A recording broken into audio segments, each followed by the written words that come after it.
안녕하십니까. 행복한 아침 이재용입니다. 안녕하세요. 장예은입니다. 네, 오늘은 새로운 한 주가 시작되는 월요일입니다. 우리 일상에서 일어나는 여러 가지 일들을 법률로 풀어보도록 하겠습니다. 네, 그에 앞서 오늘 날씨 전해드리겠습니다. 오늘도 한파는 지속됩니다. 도대체 이 강추위가 언제까지 이어지나 많은 분들 궁금하실 텐데요. 이 추위는 내일 아침까지 이어지다가 낮부터 점차 풀릴 것으로 보입니다. 한편 오늘 일부 지역은 눈이 오는 곳도 있겠습니다. 제주는 아침부터 충남 서해안과 또 호남 서부 지역은 오후부터 눈이나 비가 내릴 것으로 보이는데요. 모레 새벽까지 충남 서해안과 호남 서부 지역, 또 산지를 제외한 제주를 중심으로 1에서 3cm, 또 제주 산지에는 5에서 15cm의 눈이 올 것으로 보입니다. 이어서 오늘 자세한 기온 살펴보시면요. 오늘 아침 최저 기온은 영하 20도에서 영하 2도, 한낮 최고 기온은 영하 4도에서 영상 4도 선에 머물겠습니다. 한낮에도 중부 내륙 지역은 기온이 영하권에 머무는 곳 있으니까요. 옷차림 각별히 유의하시기 바랍니다. 1월 11일 월요일 행복한 아침 지금 시작합니다.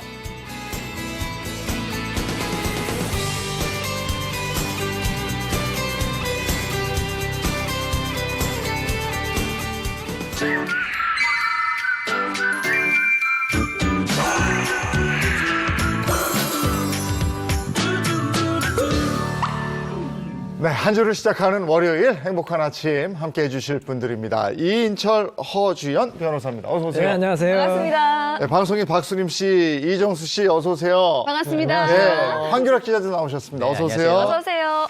자, 먼저 한 주간의 핫한 최근에 있었던 핫한 이슈를 모아서 정리해 드리겠습니다. 오늘은 이슈를 준비하셨어요? 네, 핫 이슈를 꽁투로 좀 준비를 해봤거든요. 네. 네. 꽁투 요즘 사랑받고 있어요.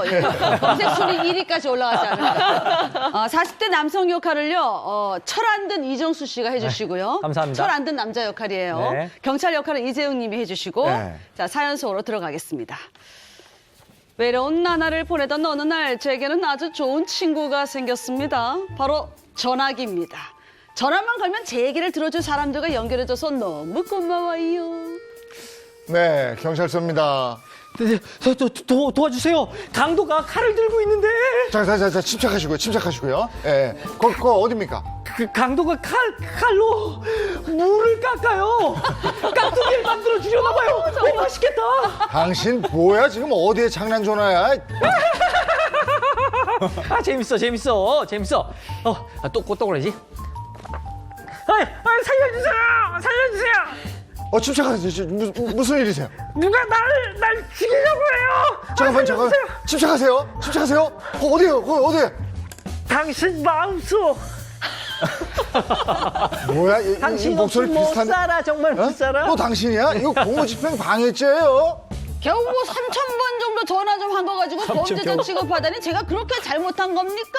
이야. 야, 장난 전화 3,000번. 3,000번은 너무한 거 아니에요? 장난 전화 3,000번. 이거 어떻게 된 사건입니까? 네, 이 사건은요, 112 신고센터에 무려 3,000번이나 장난 전화와 허위 신고를 한 40대 남성이 결국은 실형을 선고받은 사건입니다. 와. 야, 장난 전화 3,000번은 진짜 너무한 거 아닙니까? 그러니까. 네, 장난 전화와 허위 신고뿐만이 아니라요, 실제로 경찰관과 소모관들이 정말 20번도 넘게 출동한 혐의도 또 이렇게 선고가 됐습니다. 그럼 3,000번을 뭐 기간이 있을 거 아니에요? 한 몇 년에 걸쳐서 한 거예요? 네, 이 양 씨가요, 이 처음에 장난 전화를 시작한 거는 2018년 6월부터 한 달간이었습니다. 한 달간 무려 장난 전화를 129회나 했고요. 이래서 일일 평균 3.7회, 그러니까 하루에 매일 4번씩을 이렇게 장난 전화를 한 거예요. 이 장난 전화가 우습게 볼 게 아닙니다. 네. 이게 공무를 방해할 수도 있고요. 그래서 이제 법원에서는 이 사람에 대해서 위계한 공무집행 방해와 경범죄 처벌법 위반으로 징역형을 내렸어요. 징역 8개월과 벌금 네. 60만 원 선고했습니다. 아니, 이미 한번 처벌을 받았는데 네. 또 장난 전화를 건 거예요? 네, 맞습니다. 또 보시면요. 2019년 8월부터 1년간은요, 장난 전화를 무려 3,189회나 했습니다. 이때마다 이제 이유 없이 전화해서 반말을 하거나 네. 또는 이제 문자 메시지를 보내서 경찰관들을 수도 없이 괴롭혔습니다. 이게 보시면 일일 평균 8.7회, 그러니까 네. 하루에 9번씩 계속 전화를 하면서 이 경찰관과 소방관들을 괴롭혔고요. 네. 양 씨는 허위 신고를 한 혐의로 추가로 기소까지 됐습니다. 예. 아, 경찰관분들이랑 소방관분들 얼마나 바쁜 분들인데 그럼. 이거 장난 전화해갖고 출동했다가 만약에 진짜 필요한 공간에 못 가면 어떻게 할 뻔했어요. 그러니까. 맞습니다. 그래서 이 양 씨의 추가 범행에 대해서도 당연히 기소가 됐는데 이 추가 기소된 혐의에 대해서는 징역 10개월에 벌금 10만 원이 선고가 됐습니다. 장난 전화 하루에 몇 통씩 할 정도면 이 양 씨 이 사람한테 정신적인 문제가 있는 것 같아요. 네, 이 재판부에서도 이 부분에 대해서도 좀 언급을 했는데요. 양 씨가 평소에도 좀 우울증 그리고 알코올 의존증이 있었다. 그래서 이 부분이 좀 범행에 영향을 미쳤다고 합니다. 네. 근데 앞서 양 씨는 첫 번째 범죄 그리고 추가 범죄에 대한 처벌이 각각 받았잖아요. 이거 처벌을 어떻게 받게 되는 거예요, 그러면? 이 추가 처벌이 각각 내려진 것은 아닌 것이 향수심에서 이 재판이 병합이 돼서 심리가 됐어요. 네, 향수심 재판부에서는 이 양 씨의 거듭되는 이런 장난 전화로 국민의 어떤 생명이나 신체를 보호해야 될 경찰의 공권력이 불필요하게 낭비가 됐다. 그런데도 이 사람이 또 이런 공종의 범죄로 이렇게 추가로 이제 수사를 받은 어떤 전력이 있었음에도 불구하고 똑같이 또 이런 행동을 한 거잖아요. 그래서 죄질이 좀 불량하다고 봐서 이 징역 1년 2개월에 벌금 60만 원을 선고했습니다. 이게 형사처벌이 다가 아닌 게 2014년에 이런 일이 있어서 경찰서에 다급한 신고 전화가 왔는데 이 경마장에 폭발물이 설치됐다는 신고가 온 거예요. 경찰들이 얼마나 놀랐겠습니까? 수십 명이 출동을 했거든요. 네. 알고 보니까 장난 전화였던 거예요. 아. 그래서 이 사람은 형사처벌은 물론이고 네. 경찰에서 민사소송을 제기했어요. 손해배상을 청구해가지고 이 사람이 685만 원을 물어내게 그런 사건이 있었습니다. 아, 이 장난 전화 한 통에 685만 원이 이거 진짜 장난 아닌데요. 그러네. 아니 근데 이 정도 되면요, 이 장난 전화라는 명칭을 좀 바꿔야 될 것 같아요. 장난이라는 것은 한번 이렇게 하고 상대방의 웃어 넘길 수 있는 그쵸. 정도. 그렇죠. 이게 장난이지. 이건 장난이 아니잖아요. 그렇죠. 이거는 범죄죠. 네. 심각한 전화인데요, 심각한. 예, 장난 전화 절대 안 거는 뭐 되죠. 절대 안 되죠. 네. 자, 다음 이슈. 네, 두 번째 핫 이슈는 의문의 가족인데요. 자, 이번에는 이웃 주민 아내 역할을 제가 하고요. 꽁트 욕심이 좀 있어서 제가 1인 역할입니다. 남편 역할은 이정수 씨, 아내 남자친구 역할을 이재훈 님이 해주시기 바랍니다. 두 번째 핫 이슈 시작합니다. 우리 옆집에 수상한 가족이 이사를 왔어요. 엄청난 대가족인데 분위기가 뭔가 좀 묘하달까요? 당신 애들한테 학교 가면 우리 애들이랑 아는 척 좀 하지 말라고 좀 해줘. 알았어. 당신 애들한테도 안 척하지 말라고 꼭 얘기해주고. 그리고 우리 언제 이혼할까? 다음 주쯤? 아이들을 마치 남처럼 얘기하질 않나? 이혼을 너무 쿨하게 말하지 않나? 재혼 부부인 것 같은데 그래도 뭔가 이상하더라고요. 그런데 아이고, 그동안 제 여자친구하고 애들하고 한 집에 사느라고 아주 고생 많으셨어요.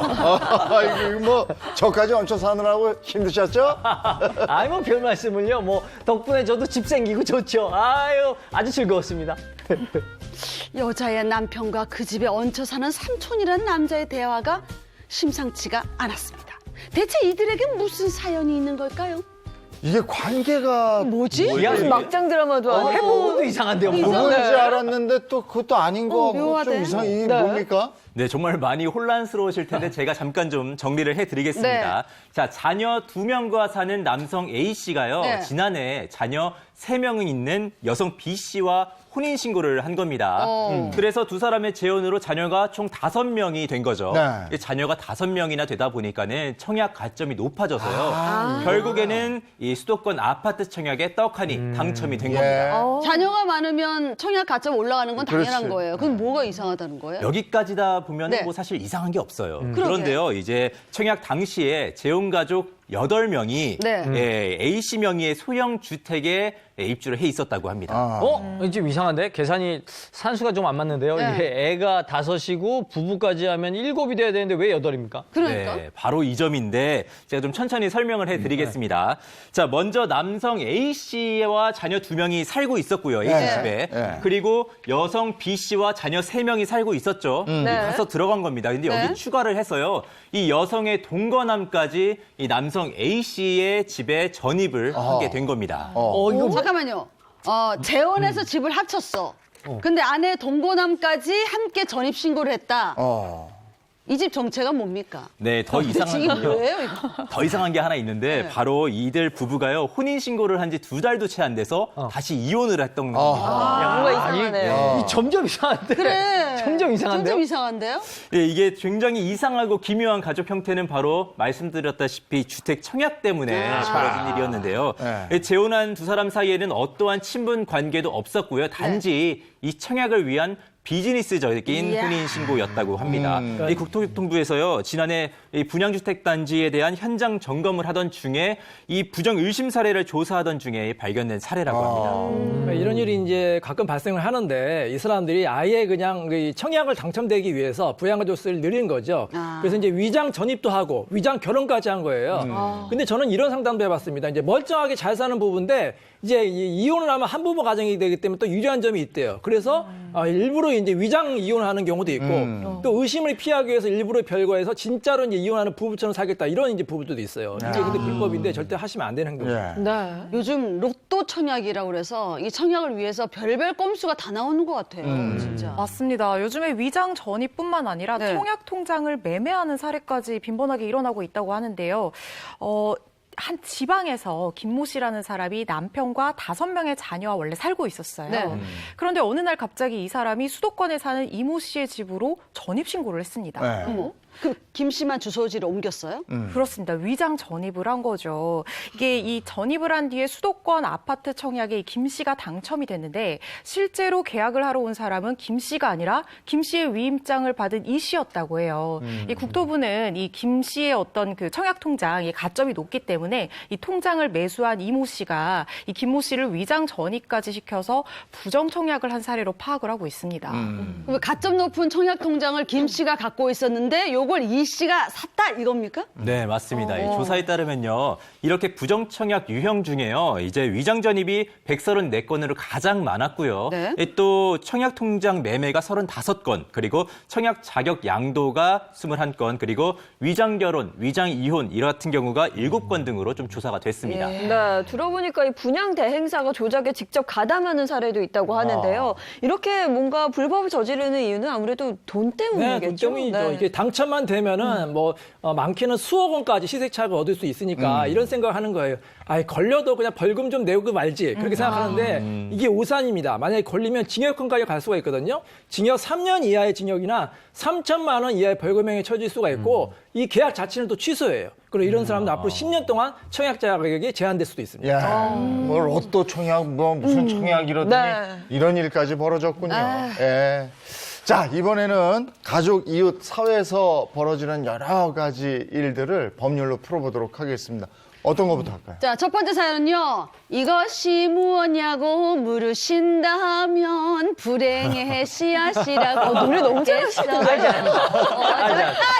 아, 잘한다. 자, 이것은 무엇일까요? 불행의 불행의 씨앗. 씨앗? 무엇이 불행의 씨앗일까요? 예, 이거 박수, 좋은 우리. 아니에요, 사실? 아, 여보세요? 불행의 씨앗. 불행의 씨앗. 뭘까요? 뭐지? 뭔지 감이 안 오세요? 일확천금 뭐 이런 거. 비슷했어요. 아, 그래? 비슷했어요. 자, 복권. 그렇지. 불행의 씨앗? 복권입니다. 로또. 네. 어. 자, 남편 역할은 이정수 씨가 하고 아내 역할은 제가 하고요. 이 사연은 실제 사건을 바탕으로 재구성했습니다. 사연 속으로 들어가겠습니다. 제 남편은 원래 세심하고 다정한 사람이었습니다. 가진 건 없지만 그런 점이 좋아서 같이 사는 내내 행복했죠. 그런데 어느 날 남편이 복권에 당첨된 겁니다. 무려 8억 원에 가까운 돈이 갑자기 굴러 들어왔죠. 처음엔 너무 행복했습니다. 하지만 이건 불행의 시작이었습니다. 이리 오너라. 가장이 오셨다. 조선시대도 아니고 뭐 어디 오라가라 하고 있어. 진짜. 얘 딱 옷 받아라. 어머? 하늘 같은 서방님이 이렇게 왔는데 옆에 내가 고분고분하게 내내하고 나올 것이 뭔 말이 많아. 예. 이거나 버려줘요. 자, 나 지금 밥 해야 되니까 바빠. 감히 하늘 같은 서방님한테 이런 걸 어디다 버려? 당신 미쳤어?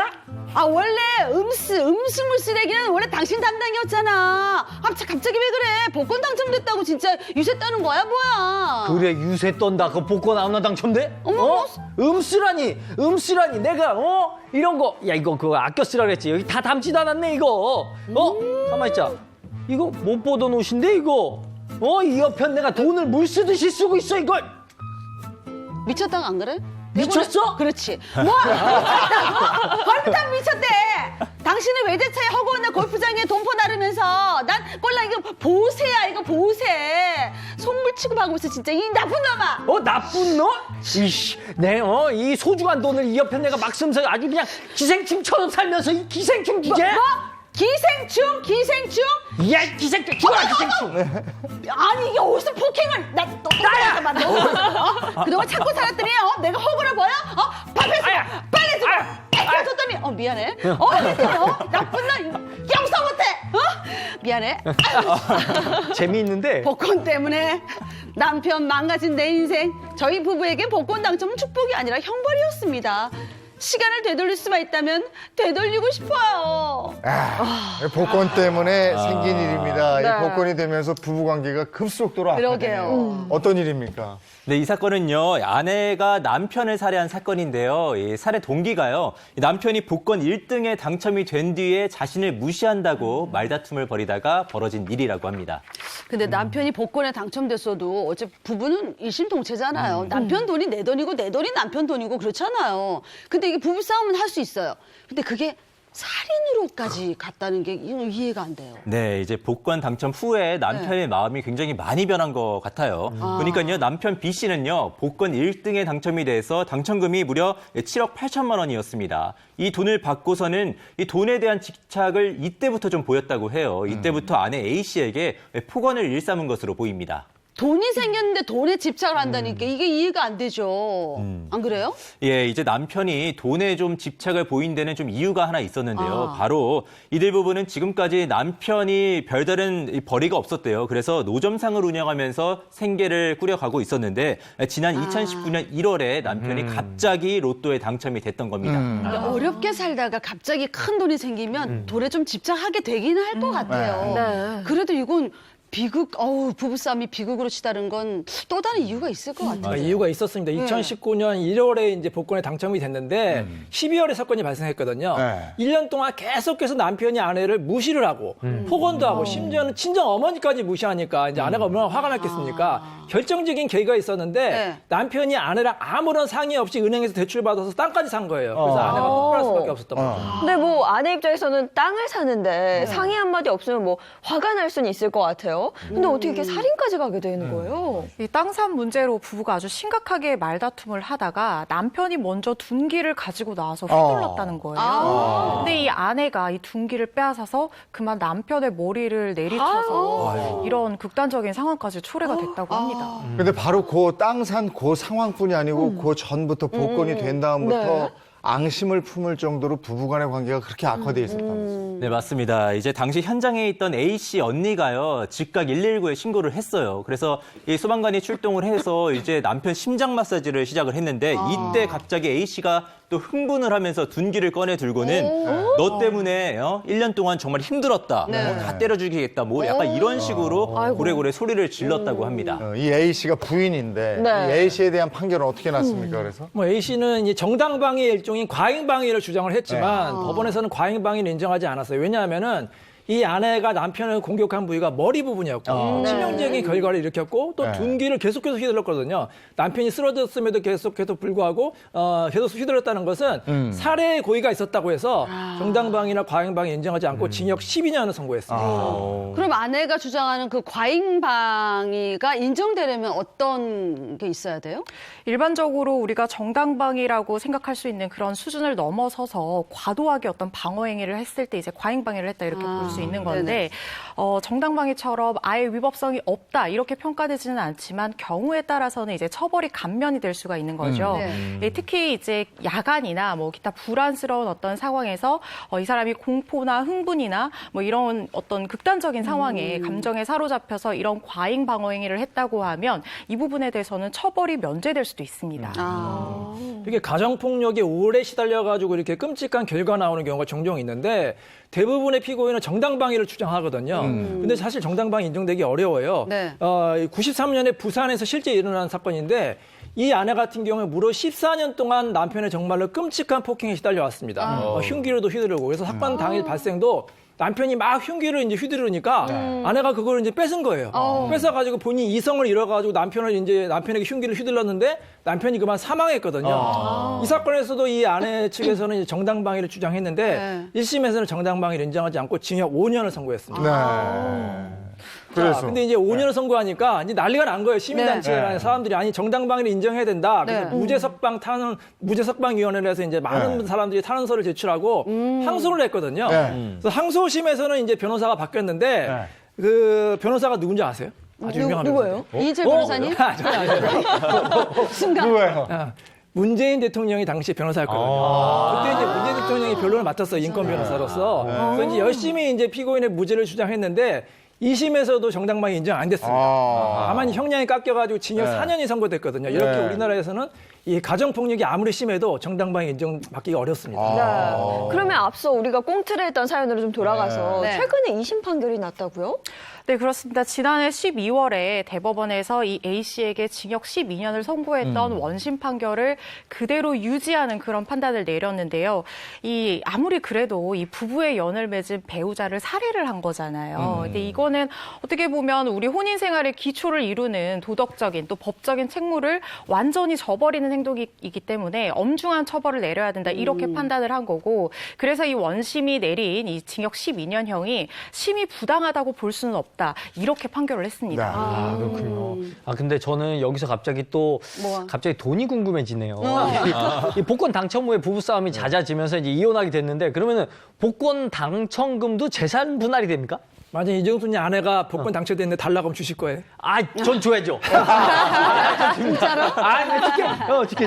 일반적으로 이 재산 분할은 이제 혼인 이후에 형성되거나 증가된 재산은 다 재산 분할 대상이 돼요. 부동산이라든지 뭐 상가, 예금, 심지어는 퇴직금, 뭐 장래연금도 다 되는데 딱 한 가지 안 되는 게 있습니다. 바로 복권이에요. 복권 당첨. 왜냐하면 재산 분할은 기여도가 있어야 되는데 이래서 복권이라는 건 우연히 당첨되는 거잖아요. 네. 다른 배우자가 기여도가 없기 때문에 우리 법원에서는 특이재산이라 봐서 복권만 유일하게 재산분할 대상이 되지 않습니다. 뭔가 내가 복권에 당첨됐다면 이건 맞는 말 같은데 남편이 복권에 당첨됐어. 근데 내가 못 받으면 왠지 이게 억울한 거 있잖아요. 실제 사례 그런 거 있어요, 혹시? 2014년에 부산 인제 가정법원 사건인데 남편이 로또 복권 당첨됐는데 무려 22억 원을 받게 됐어요. 근데 이제 부부 사이가 너무 나빠져가지고 결국은 아내가 22억의 절반을 달라고 소송했거든요. 하지만 복권 당첨금은 받지 못했어요. 역시 법원에서는 아내가 재산분할에 기여도가 없다고 해서 아내의 청구를 기각시켰습니다. 근데 또 이런 사례도 있었어요. 이 남편이 50억 원의 당첨금에 복권에 당첨이 됐어요. 50억. 금액이죠. 근데 이 부부도 이제 이혼 소송까지 결국 다툼을 반복하다가 이 소송까지 가게 됐는데 이 아내가 위자료와 이제 재산 분할로 당첨금의 절반을 요구를 했어요. 근데 법원은 아내의 이런 청구를 각하를 했습니다. 그 이유가요. 이 아내가 남편의 당첨 사실을 안 뒤에 당첨금에서 2억 원을 받으면서 앞으로 어떤 민형사상 어떤 청구도 하지 않겠다 이런 각서를 써줬기 때문이에요. 그러니까 미리 사전에 합의서 같은 거 잘 썼네요. 머리 잘 썼네. 그렇습니다. 이 사건이 이제 이혼 직전에 아내가 남편의 어떤 당첨금에서 일부를 받으면서 어떠한 앞으로 금전적인 요구도 관련해서는 하지 않겠다 이런 합의서를 써줬기 때문에 이 합의서의 어떤 효력에 반하는 행위로 소를 제기를 한 거기 때문에 이 소 자체가 제기 자체가 부적법하다 이렇게 판단을 한 거죠. 복권이 당첨되면 이제 불행 끝 행복 시작 같은데 이게 그렇지. 진짜 불행의 씨앗이 된 것 같네요. 그렇습니다. 2008년 광주에 거주하는 김 씨는 또 23억 원의 거액에 당첨이 된 거예요. 이 사람이 원래 술집을 운영하던 사람이었는데 복권에 당첨되고 나서 술집 운영을 접고 새로운 사업에 도전했다가 여러 번 또 사기를 당하게 됩니다. 그리고 또 이제 주식에도 또 꽤 거액을 투자를 했었다가 돈을 좀 잃고 크게 이익을 보지 못한 거예요. 그래서 결국에는 수천억의 이 당첨금을 수억의 당첨금을 탕진하게 되는 이런 결과가 되었다고 합니다. 그 복권 당첨되면 꼭 하던 일을 안 하고 다른 새로운 일을 해요. 사업하죠. 그럼 또 일이 잘 안 돼요. 그런 경우 많은 것 같아요. 게다가 꼭 사기 당한다. 그래. 꼭 사기가 더 많아요. 그러니까요. 이 김 씨가 이제 생활이 점점 어려워지니까 어쩔 수 없이 이 친척들에게 또 친구들에게 돈을 빌려서 수천만 원의 빚까지 지게 됐다고 하는데요.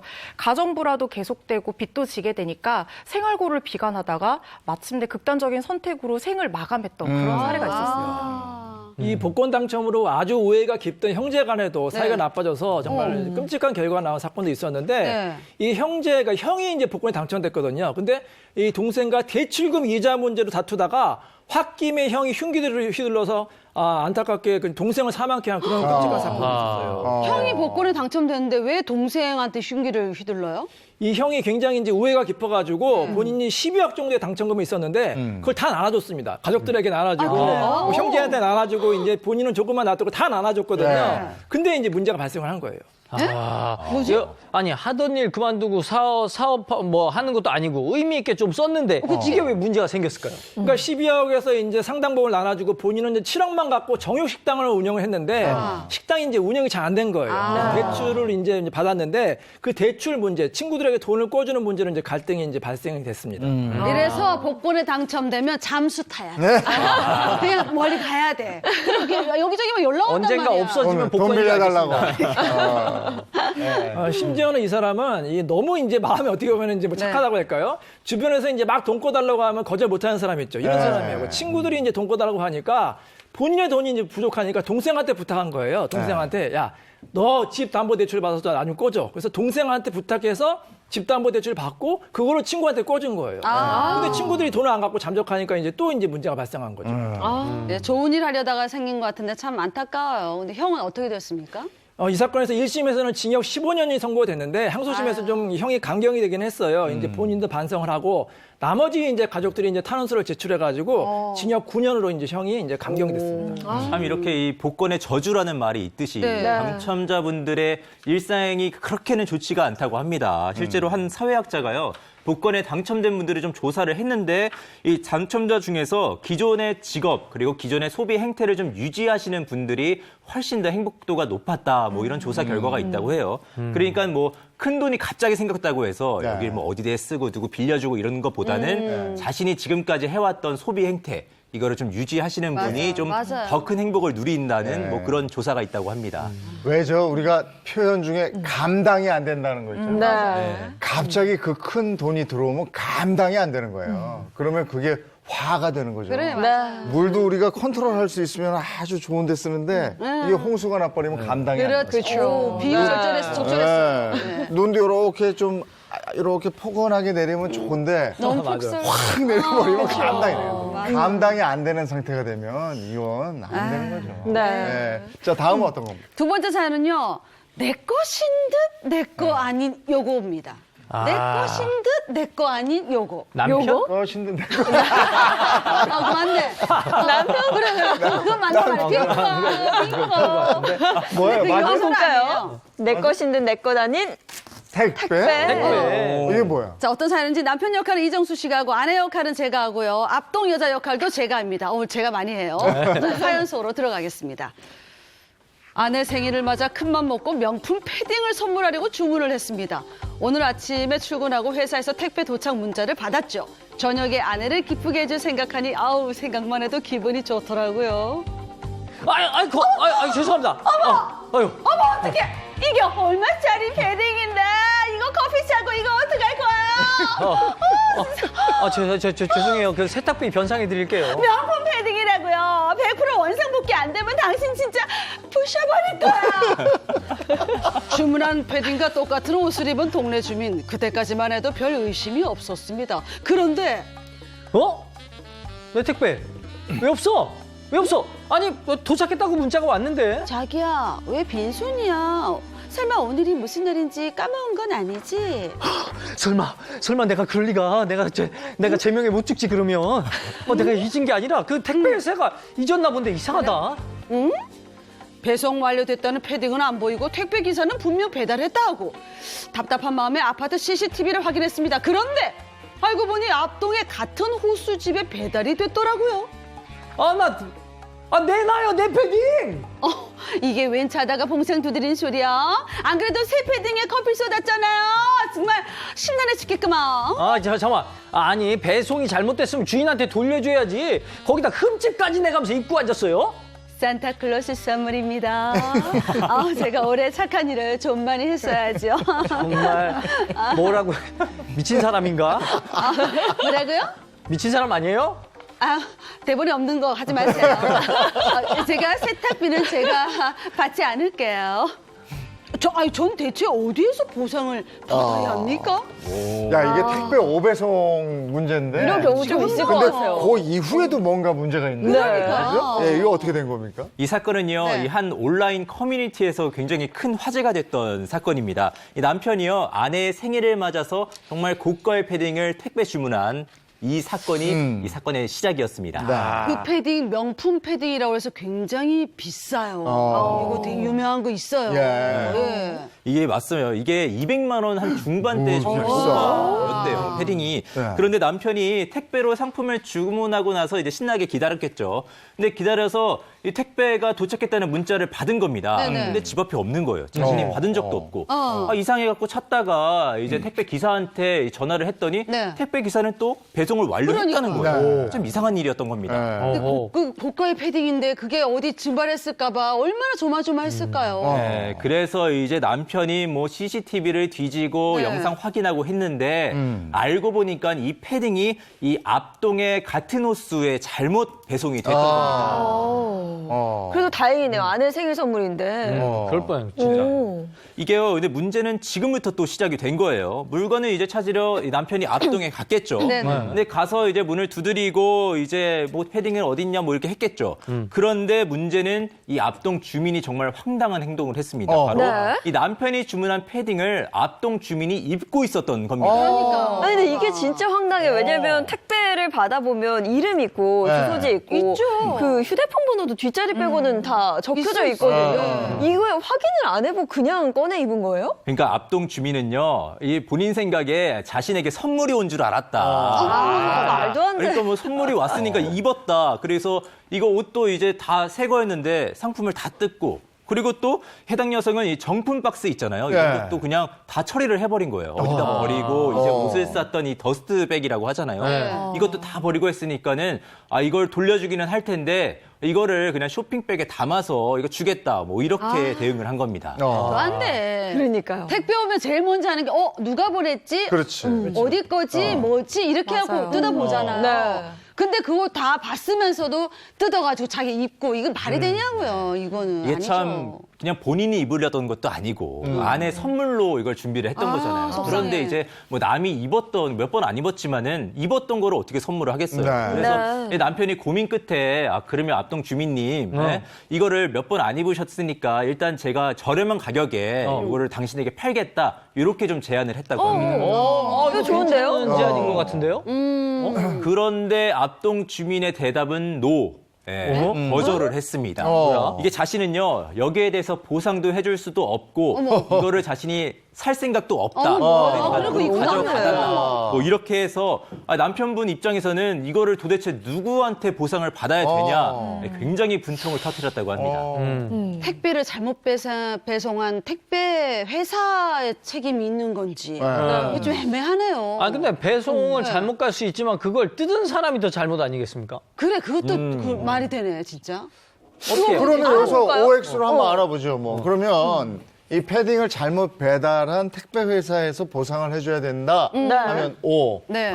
아니다, 이걸 뜯어서 막 입고 이랬던 이웃 주민이 보상해야 된다. 그럼 그러면 X. X 이렇게 하죠. 하나, 둘, 셋, 들어주세요. 저는 반반. 이웃이 잘못했어. 저는 반반. 그리고 의견이 좀 갈렸네요. 저는 택배가 기사가 기왕에 잘못- 잘못 줬으니까. 그러니까 잘못 배송한 것도 책임이 있고, 근데 받은 사람은 자기 게 아닌데 자기가 또 썼잖아. 그것도 잘못이 있고. 저는 반반 해야 반반 되는 내라. 아니 근데 진짜 애초에 정치인 같은 발언을 배송을 자꾸 잘했으면 이런 일 반반. 없잖아요. 예? 배송을 애초에 잘했으면 이런 일이 없었을 텐데.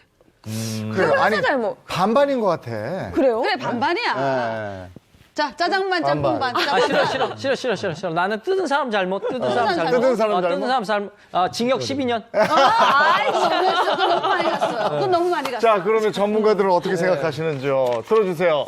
이게 경우에 따라 좀 달라질 수 있어요. 나도 반반인 것 같아. 원칙적으로 일단은 이 이웃 주민이 잘못이죠. 본인이 아닌 거 알았죠. 이웃의 본인 거 아닌 거 알았잖아요. 네. 그래서 이 사람은 형사 처벌 받을 수 있는데 뭐 다른 사람 거를 뺏어왔으면 절도죄가 되지만 뺏어온 건 아니잖아요. 잘못 뺏어온 거기 때문에 이게 점의탐의 횡령죄가 될 수가 있거든요. 형사 책임을 받으면 이 불법 행위이기 때문에 결국에는 민사적으로 보상해야 되는 경우도 있습니다. 그럼 내 집 앞에 제대로 온 택배를 남이 가져갔어요. 그러면 그건 절도죄. 그거 절도지. 근데 잘못 배송된 택배를 가져가게 되면 이건 뭐라고? 점유이탈물 횡령죄? 그렇게 되는 거예요? 그렇습니다. 점유이탈물 횡령죄? 용어가 좀 길죠. 네. 쉽게 말하면 이게 횡령죄라는 건데 네. 다른 집에 오배송된 물건은 어떻게 보면 주인이 잃어버린 물건이나 네. 다름없는 거잖아요. 이렇게 다른 사람이 잃어버린 물건을 함부로 가져가서 돌려주지 않거나 반환을 거부하거나 그렇게 된다고 하면 점유이탈물, 점유를 이탈한 물건에 대한 어떤 횡령죄가 성립을 네. 하게 됩니다. 실제로 오배송된 물건을요, 자기가 쓰고 돌려주지 않고 심지어 돌려달라는 주인을 상해를 입힌 사람이 실형이 선고됐던 사례도 있었습니다. 실형까지 선고를 받았다고요? 그렇습니다. 이 사건은 2017년 10월에 부산에서 있었던 사건인데요. 이 A씨 집으로 주문한 적도 없는 시가 15만 원 상당의 꿀통 6개가 배달이 된 거예요. 근데 알고 보니까 이게 앞집에 살다가 다른 곳으로 이사간 주민이 시킨 물건이었는데 이게 A씨 집으로 잘못 오배송이 네네. 된 거죠. 근데 이 A씨가 뭐 주인한테 돌려주거나 택배회사에 연락하지도 않고 이 꿀통을 6일 동안이나 자기가 가지고 있었던 거예요. 그래서 이 사람이 주인이 와서 혹시 꿀통 있지 않냐 이렇게 물었는데 저녁 시간에 와가지고 지금 이렇게 뭐 하는 거냐고 하면서 문도 열어주지 않고 주인이 재차 찾아가서 내 택배가 여기 온 걸 아니까 돌려달라 이렇게 얘기를 했는데 이 사람을 나가라고 하면서 밀쳐서 넘어뜨려서 이 주인 왼쪽 대퇴부가 골절되는 손상을 입은 거예요. 네, 그래서 이 사람이 결국에는 점유이탈물 횡령죄와 상해죄로 징역 8개월을 선고받았던 그런 사건이 있었습니다. 그런 일도 있구나. 그리고 아까 그 패딩 입고 다녔던 그 앞동 주민도 그럼 처벌 받겠네요? 그거는 좀 경우에 따라서 생각해봐야 될 부분이 있을 네. 것 같아요. 우선 이 꿀통 사건 같은 경우에는 자기가 이제 오배송됐다는 사실, 그러니까 자기 것이 아니라는 것을 분명히 알면서도 반환도 거부하고 상대방을 밀쳐서 상해까지 입혔던 그런 사건이었잖아요. 근데 이렇게 패딩 사건 같은 경우에는 이 고의성이 있어야 되거든요. 횡령의 고의. 이 점유이탈물 횡령죄도요. 진짜 내 물건이 아닌 줄 모르고 정말 자기 물건인 줄 착각을 하고 그걸 쓰거나 먹거나 했다고 하면 이 횡령의 고의가 없기 때문에 범죄 성립 자체가 어려울 수도 있어요. 그렇기 때문에 이 그런데 옷을 입기 입은 전에. 근데 입기 전에 막 이게 이미 중고가 돼버렸는데 이거 뭐 보상은 못 받습니까? 그러니까 만약에 이제 형사 책임은 이제 반드시 고의가 있어야 된다고 말씀드렸잖아요. 하지만 민사 책임은 고의뿐만 아니라 과실, 실수로 만약에 다른 사람에게 피해를 준 경우에도 이제 손해배상 책임이 있어요. 이 사건 같은 경우에도 고의가 없었다고 하더라도 과실이 있잖아요. 네. 제대로 알아보고 뜯어봐야 되는데 제대로 알아보지 않은 과실이 있기 때문에 민사소송을 제기할 수가 있는데 자, 그럼 얼마를 배상해야 될 것이냐? 네. 만약에 본인이 그 입지도 않고 그대로 그 세버였으면 그거 그냥 돌려주면 되겠죠. 맞아요. 하지만 본인이 입었다. 맞아요. 원래 주인이 그 입던 거 남의 입던 거 입고 싶겠어요? 아니잖아요. 그래서 그 경우에는 이제 중고 옷은 예를 들어 이 사람이 입고 새 옷에 대한 그 가격을 배상해야 될 것으로 보입니다. 보상 받으려면 그 패딩 꼼꼼하게 또 체크를 해봐야겠네요. 그렇죠. 근데 이 사건 같은 경우는 어쨌든 제가 아까도 말했지만 시작은 택배회사 오배송으로 네, 시작이 맞아요. 됐잖아요. 회사의 책임도 분명히 있을 것 같은데요. 맞습니다. 이 사건은 사실은 오배송이 어떻게 보면은 이제 문제의 시작이었죠. 네. 그래서 이 택배회사도 어느 정도 책임을 좀 져야 될 것 같다 이런 생각이 드는데 운송물이 일부 멸실되거나 훼손된 그런 파손된 경우에는요. 운송물을 배송받은 날로부터 14일 이내에 택배회사에 통지를 하거나 통지를 하게 되면 손해배상을 받으실 수 있습니다. 근데 내가 받은 택배가 좀 뭔가 망가지거나 흠집이 있거나 훼손이 됐다. 그러면 이것도 보상받을 수 있을까요? 네, 보상 받으실 수 있습니다. 물건이 만약에 파손된 경우인데 네. 이걸 수리가 가능한 경우가 있어요. 네. 그런 경우라고 하면 이 수리비 상당의 어떤 그 금원 이런 것들을 배상을 받을 수가 있고 만약에 아예 망가지거나 멸실돼서 수리 자체가 불가능하다 이런 상황이라고 하면 그 운송장에 적힌 가액만큼을 배상을 받으실 수 있는데 그런데 우리가 택배를 보낼 때 운송장에 물건 가액 이렇게 적으시지 않잖아요. 네, 저한테 그렇죠. 적으시나요? 저는 사실은 적은 적이 없는 것 같은데 네. 만약에 이렇게 적지 않은 경우에는요, 이 택배 표준 약관상 최대 보상 금액 한도가 50만 원으로 제한이 될 수가 있어요. 근데 그보다 더 지금도 뭐 200만 원 넘는 거라고. 네. 맞아요. 근데 그게 안 적혀 있으면 최대 보상 한도가 50만 원이잖아요. 너무했다. 네. 근데 저도 왜 이사를 딱 갔을 때 그 전에 살던 사람이 바로 다른 데로 가면 네. 그 사람한테 오던 게 나한테 올 때가 있어요. 맞아요. 있어요. 저도 전에 하필이면 귤이 왔는데 제주에서 그리고 저도 제주에 아는 분이 있어서 네. 당연히 그분이 보냈겠거든요. 맛있게 드셨네. 나중에 상자를 보니까 아이고 이게 제게 아니에요. 그 전에 살던 분 거야. 네. 근데 그 위층으로 이사를 가셨어요. 다행이다. 그래서 귤을 사가지고 갔던 네, 그런 적이 있었어요. 이거면 점유물 일부 횡령죄. 아 근데요 똑같은 귤을 사가지고 그냥 가서 드렸지. 네. 받을 걸 알고 있었으니까 저도 네. 이런 경우 있었어요. 그러니까 나는 지인분이 단감을 한 박스 보냈대요. 도착할 때 됐는데 그런데 도착을 안 하는 거예요. 그 택배회사에서는 보냈다고 하고 야. 이상하다 했더니 그거야말로 강간무소 제가 식이구만. 이게 1902호인데 1502호이 비슷하니까 아래로 간 거예요. 네. 그래서 아래층을 갔더니 어르신 두 분이 살고 계시거든요. 조심스럽게 불렀더니 아유 무슨 일인겨. 이렇게. 아니 저기 혹시 감히 한 박스 여기 안 한다 해서 우리 아들이 보낸 거 왔는데 이러는 거예요. 저 확인 좀 저희 집으로 온 게 잘못 온 것 같아. 그래요. 저는 주소를 안 보고 아이고 맞네. 우리 아들이 아니네. 이런 거예요. 주소를 그럴 확인을 때가 안 있어. 하시고 맞아요. 감을 2개 깎아 드신 거예요. 그래서 너무 죄송하다면서 당신 집에 있는 냉장고에 있던 사과며 귤이며 그게 더 들어. 아니라고 했는데도 너무 죄송하다면서 네. 더 많이 받아왔죠 저는. 더 잘 먹었죠. 그 어려우신 어르신들 네. 뜯어갖고 주시는 건 어떡하겠습니까? 아니 저는 이제 네. 음료 이게 맛있는 건강 음료 같은 거를 주문을 했어요. 이게 박스에 오잖아요. 그런데 왔는데 이게 딱 열었는데 한 반 이상이 깨져 있는 거예요. 그래갖고 이거 야, 이거 던졌냐? 이렇게 던졌나? 그래갖고 문자를 보냈어요. 불쾌해가지고 이거 혹시 던지신 거 아닌가요? 그랬더니 되게 단호하게 저희는 던지지 않습니다. 택배물을 던지지 않습니다. 그리고 딱 끝나더라고요. 그래서 그냥 알겠습니다. 그러고 먹었어요. 그래서 착한데. 네. 아니 근데 진짜 택배 관련해서 요즘엔 여러 가지 일이 있을 그러니까요. 거예요. 그리고 요즘에 배달 음식 같은 게 많이 오잖아요. 배달 음식도 한번 잘못 오는 경우 있어요. 제가 시키지도 않은 그 맞아요. 햄버거하고 뭐 이런 게 한 굉장히 많아. 저희 집에 그게 와 있는 거예요. 그 집에 자꾸 뭔가 가네. 소가 좋네요. 네. 아 근데 저는 그거를 동네입니까, 거기? 건들 수가 없잖아요. 네. 그래서 여기서 전화번호가 있길래 전화를 했어요. 그랬더니 잘못 배달된 것 같다. 그러더니 그걸 드시든지 폐기하래. 아니 이거 뭐 시킨 사람이 있을 텐데 그래도 되냐? 그랬더니 돈은? 이걸 어차피 음식이고 이게 상할 염려가 있기 때문에 네. 자기들이 가져와도 폐기할 수밖에 없대. 그러니까 이거를 드시든지 아니면 그냥 폐기해 주시면 고맙겠대요. 먹으면 되죠. 아니 근데 저는 배부른 상태로 아니 하필이면 그날 저희 집에 저 하나밖에 없었어요. 웬만했으면 다 같이 먹었을 저한테 거예요. 좀 보내시지. 제 전화번호가요. 010. 저한테 전화하세요. 그래서 다시 전화 걸어서 가져가시라고. 아. 그랬더니 좀 지나서 가져가긴 가져갔대요. 근데 요즘에 아마 이런 일이 있을 거예요. 그 사람이 맞아. 배송지를 잘못 적은 건가 봐요. 근데 잘못 적었어. 시킨 사람이 잘못 적었더라고. 근데 저는 그 잘못 공감할 수 있는 게 제가 결혼해서 이제 본가에서 나왔잖아요. 네. 근데 인터넷은 배송지가 이제 자동 저장이니까 제가 항상 본가로 뭔가를 시키게 되는 거예요. 글로 가는 거예요. 그 엄마는 이게 웬 떡이냐. 내 거다 계속 그러시더라고요. 근데 이거 가지고 다툴 수는 없고 이게 제 책임이 맞는 거예요?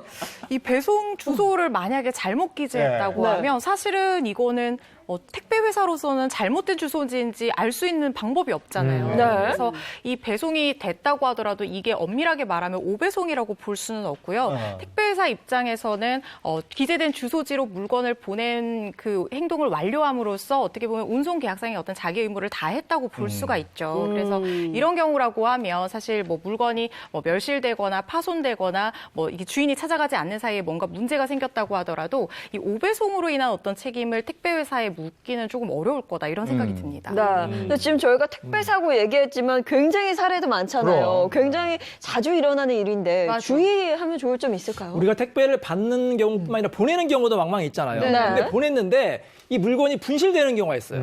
자, 그럴 때는 얼마를 배상받느냐? 실제 일어난 사건인데 이런 일이 있었습니다. 네. 어떤 사람이 이제 고가 1,000만 원짜리 시계를 이제 택배를 보내야 되는데 이제 편의점 택배를 이용한 겁니다. 네. 근데 편의점에서는 100만 원 이상은 안 된다고 해서 그냥 운송장에다가 100만 원이라고 기재했어요. 무슨 일이 있겠느냐? 100만 원 기재했는데 그 고가의 시계가 없어진 거예요. 네. 소송까지 갔거든요. 네. 자, 그래서 일단 편의점 측에서는 이제 과실은 있었습니다. 네네네. 이제 신분을 제대로 확인하지 과실이 있었는데 얼마를 배상해야 되는지가 문제가 됐어요. 보낸 사람은 1,000만 원 다 물어달라 주장하지만 택배 회사 측에서는 아니다. 100만 원만 물어주겠다. 그렇죠. 자, 1,000만 원을 물어줘야 될까요? 아니면 100만 원을 물어줘야 될까요? 그건 100만 원일 100만 것 원 같아요. 썼으니까 뭐 100만 원이겠죠. 적은 금액대로. 그렇겠죠. 법에서는 적은 대로 효과가 발생한다고 보죠. 운송장에 100만 원이라고 기재했기 때문에 네. 100만 원만에 대해서만 책임을 물을 수가 있어요. 네, 또 주의하셔야 될 점이 아까 이 변호사님께서 말씀해주신 것처럼 이 가액을 제대로 기재를 조금이라도 기재를 했으면 또 모르겠는데 아예 기재를 하지 않았다고 하면 이제 최대 보상받을 수 있는 금액이 50만 원이라는 그래요, 점 제가 50만 원이라고. 말씀드렸고요. 예. 또 한 가지 또 추가적으로 주의하셔야 될 점 말씀드리고 싶은 게 이 기간이에요. 이 물건을 받은 날로부터 14일 이내에 이게 물건의 어떤 파손이나 멸시 이런 것에 대해서 택배회사에 얘기를 해야 돼요. 이 얘기를 하지 않고 기간을 넘겨버린다고 하면 택배 표준 약관이라는 게 있는데 그 약관상 어떤 배상을 받기가 좀 어려울 수 있습니다. 그 문 앞에 두고 간 택배가 분실됐어요. 그러면 누가 책임을 져야 돼요? 그게 이제 가장 많이 이제 발생하는 사건인데요. 그렇죠. 원래 택배라는 것은 사람에게 직접 전달해야 돼요. 맞아. 그래서 그 사람이나 가족에게 이제 전달하면 되는데 이제 부재중일 경우가 있잖아요. 네. 그럴 경우에는 이제 부재중 이제 방문표를 이제 게재를 하고 네. 택배 보관소에 보관을 해야 됩니다. 네. 근데 이제 아무 말 없이 택배 기사님이 그냥 문 앞에 두고 갔다. 분실했다. 그러면 택배 기사님이 이제 책임을 지는데 문제는 이거예요. 고객이 문 앞에 두고 가주세요 이렇게 요청하는 경우 있잖아요. 네, 맞아요. 그래서 문 앞에 두고 갔는데 그게 분실냈을 경우에 자 이때 누가 책임을 지게 될까요? 내 책임이지. 두고 가라고 했으니까. 그렇죠, 네. 맞습니다. 이제 본인이 이제 어떤 이제 지시를 했지 않았습니까? 문 앞에 두고 가세요, 어디 두고 가서 했는데 분실했다. 그러면 네. 고객이 나중에 책임을 이제 지게 되고요. 택배 기사님한테 책임을 묻기는 어렵습니다.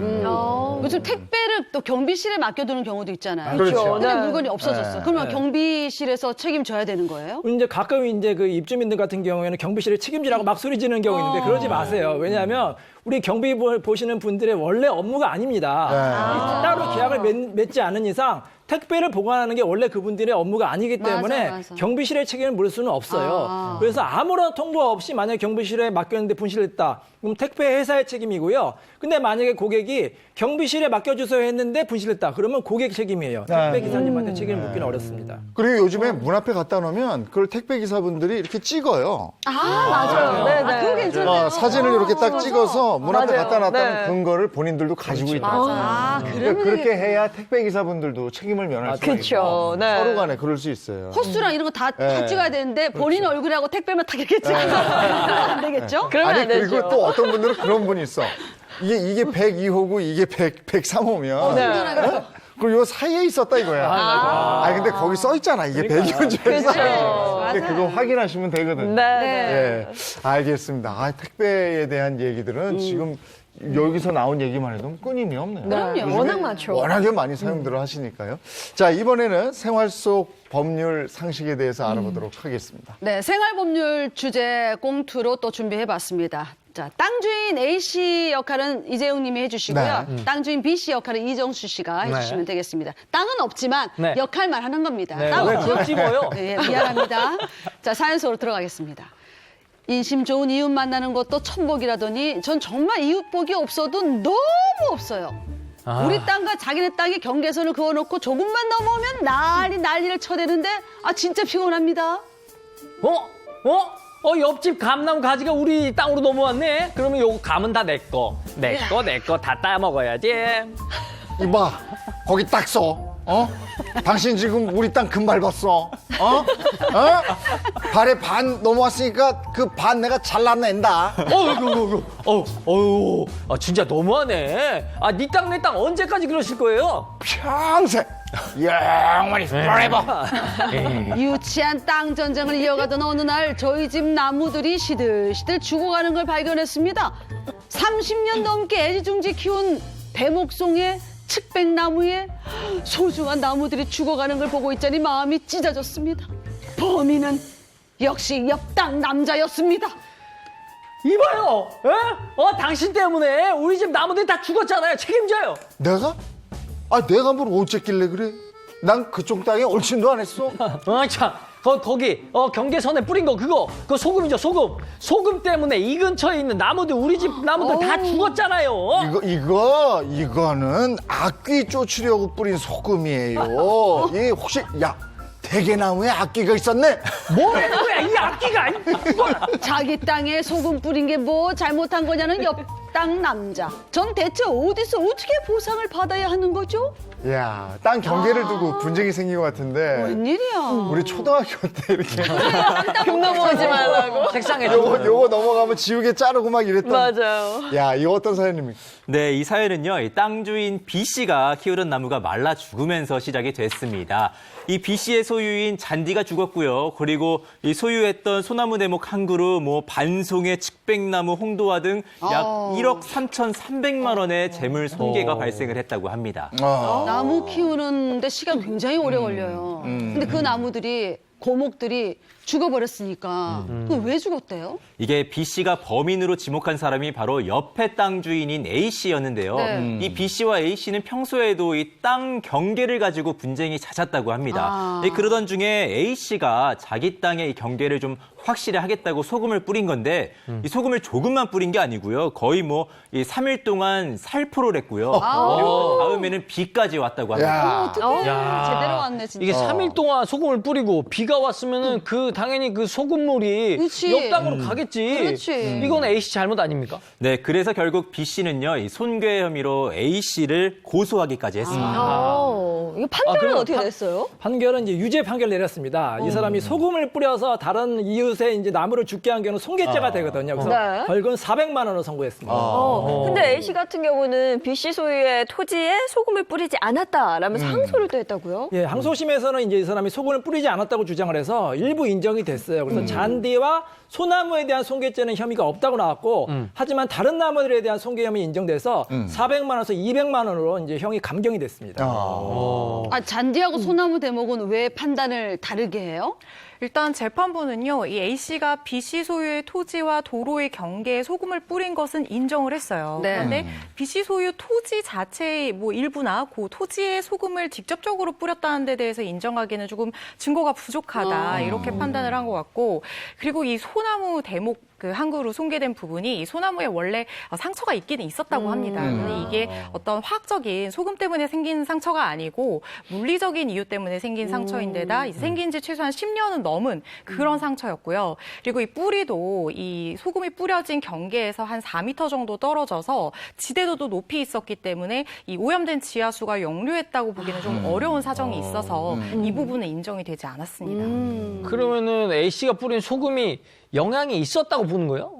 나머지 부분에 대해서는 네. 이제 영향이 어느 정도 인정이 됐는데 우선 이제 소금을 뿌리고 나서 강수량 이런 것들이나 여러 가지 상황들을 종합적으로 판단을 해봤을 때 이 소금을 뿌린 것이 영향을 인과관계가 이 나무들이 생장하는데 어떤 불량한 그런 영향을 줬다는 인과관계가 인정이 된다 이렇게 판단을 했고, 그리고 또 아까도 나왔지만 얘기가 이 A 씨가 이 소금을 3일 동안 굉장히 다량으로 뿌렸잖아요. 이렇게 행동을 하면 사실은 이게 땅이 지하수 같은 것들로 다 이렇게 오염이 퍼져나가는 게 맞아요. 이제 상식적인 어떤 일인데 네. 이게 자기 행동이 옆 토지의 어떤 수목의 생장에 나쁜 영향을 줄 거라는 것을 충분히 예상 가능했겠죠. 그래서 이런 부분에 있어서는 미필적으로나마 어떤 재물 손괴의 고의가 있었다 이렇게 판단이 됐습니다. 이게 아마 그런 분쟁들도 많이 생길 거예요. 이게 내 땅이냐, 네 땅이냐. 네. 근데 이 측량하면 되는 거 아니에요? 그거 국토부에 있어요. 가서 측량해서 그래서 이게 정확하게 하면 돼요. 그걸 자꾸 우리 어린아이들이 이게 금고 놓고 이거 네 땅, 내 땅. 이거는 아닌 것 같은데. 어쨌든 땅 때문에 또 이런 일이 벌어졌네요. 예, 오늘 도움 말씀 고맙습니다, 두 분. 감사합니다. 고맙습니다.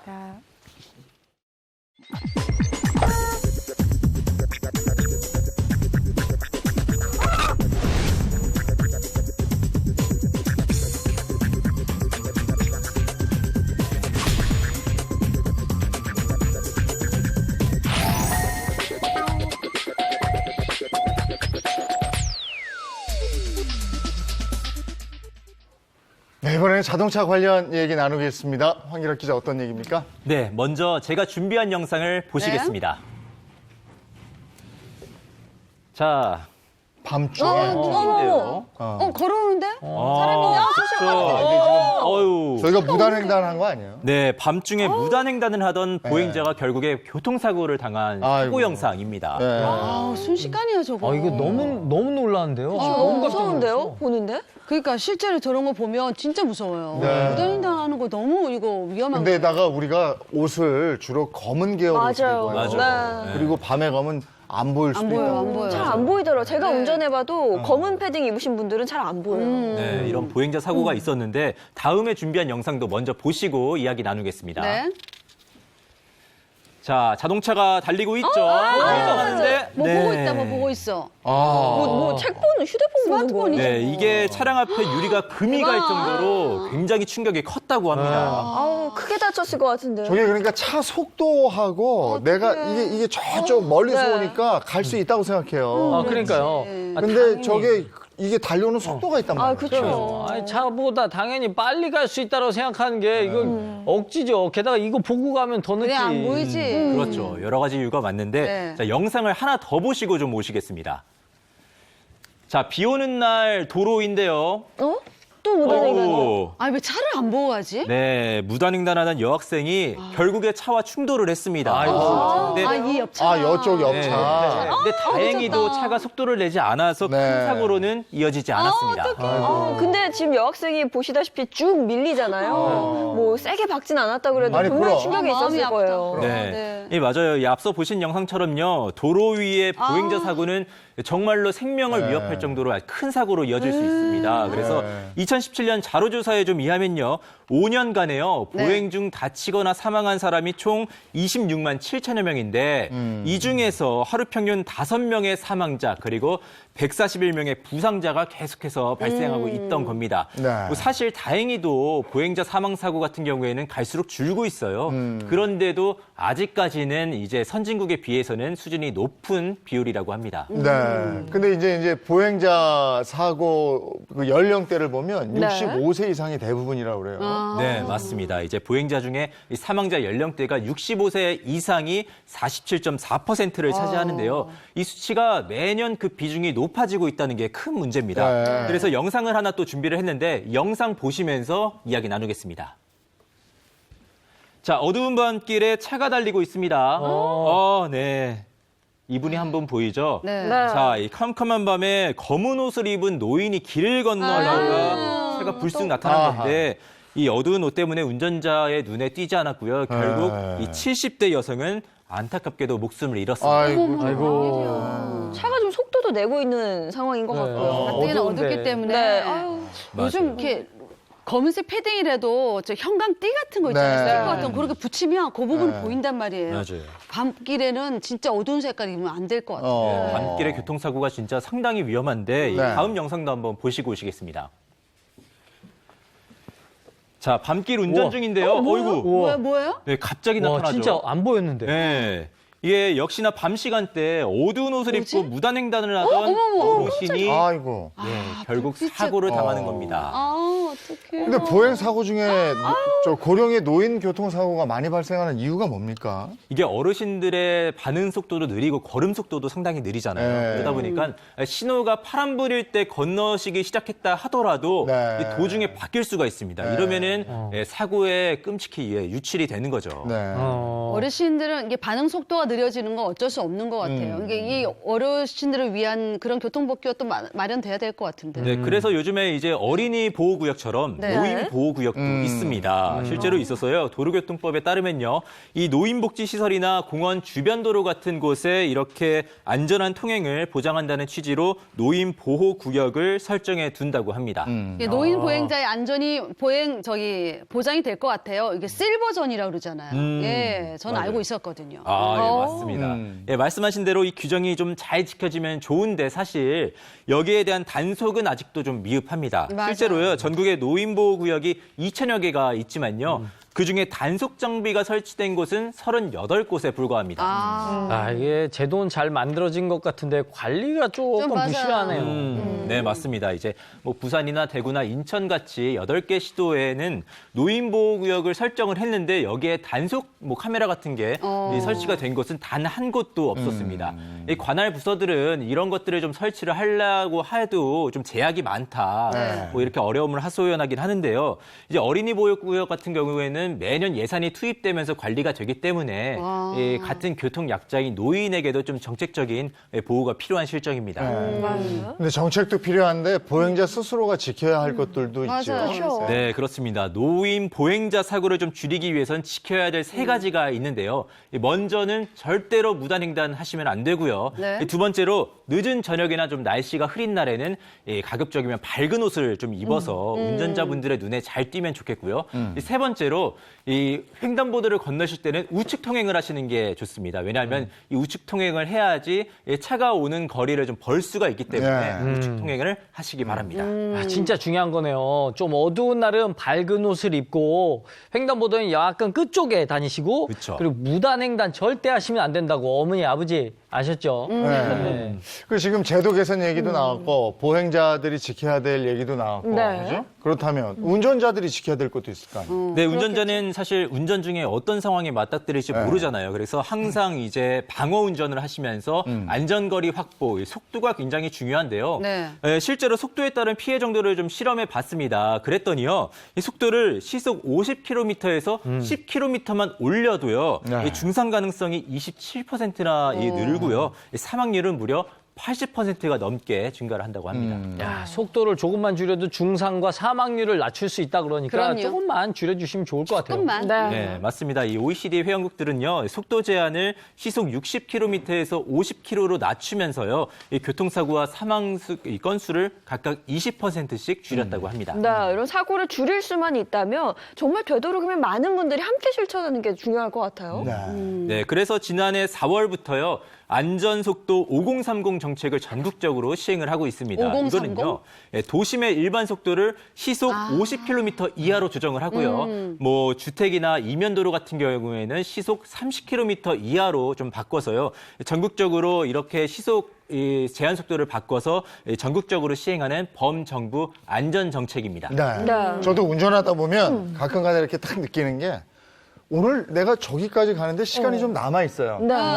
근데도 신호가 바뀌면 바로 튀어나가고. 맞아요. 근데 뭘 잘 못 기다리고 막 이래. 그래, 그래서 맞아요. 제가 운전하다가 야, 재용아 너 왜 이러냐. 이럴 때가 있어요. 네. 자기 스스로가. 근데 그렇게. 우리가 우리도 모르는 막 급한 거, 막 바쁘고 빨리빨리. 네. 이런 걸 조금 좀 이렇게 워워 하는 이게 교통 안전을 위해서 굉장히 중요한 것 같습니다. 네. 이게 또 그리고 이 차량이 성능이 좋으면 빨리 나가니까요. 가장 노후화된 차를 끌고 나가시는 게 괜찮겠네. 도움이 많이 될 것 같아요. 잘 안 나가는 거, 밟아도 잘 안 나가는 거. 그게 근데 여러 사람 빠진 겁니다. 노후화된 차는 또 저 매연이 배기가스. 걱정이야. 네. 그것도 보니까 문제네. 아, 생각을 어쩐지. 좀 하고 얘기를 해요. 어떻게 자전거 타고 다니세요? 하여간 다들 삼가하고 조심하고. 네, 맞아요. 네, 오늘 고맙습니다. 고맙습니다. 겨울에 막 추울 때마다 느끼는 건데요. 이렇게 춥다가도 또 지나가요. 그럼요. 이 추위도 뭐 내일 아침까지 이어진다고 하니까요. 뭐 오늘 날은 춥지만 활기차게 한 주의 시작 하시길 바라겠고요. 저희는 내일 아침 8시 더 알찬 내용으로 돌아오겠습니다. 행복한 아침, 행복한 하루 되십시오. 고맙습니다. 고맙습니다.